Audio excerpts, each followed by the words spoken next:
వెళ్లేసరికి నీ దుడ్డు అక్కడ రెడీగా ఉంటుంది. అయినా ఇంత దూరం వచ్చి ప్రాణాలతో బయటపడతాననుకున్నావా?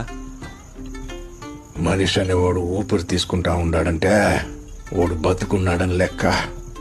నాలాంటోడు ఊపిరి తీసుకుంటాడాడంటే ఎదుగుతున్నాడని లెక్క. శేషాచలం ఊరగాయకుండా మట్టి వాసన వస్తుండదే.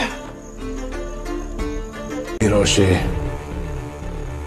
ఏ నుండి ఇట్లాంటి సెల్లర్ కాగితాలు సెల్లవో. మరేం చెల్లుద్ది? పుష్పగడ్ కరెన్సీ. పుష్ప కరెన్సీ? ఇండియాలో రూపాయలు సెల్లుతాయి, జపాన్లో ఎన్నులు సెల్లుతాయి. ఇది పుష్పగడ్ కరెన్సీ.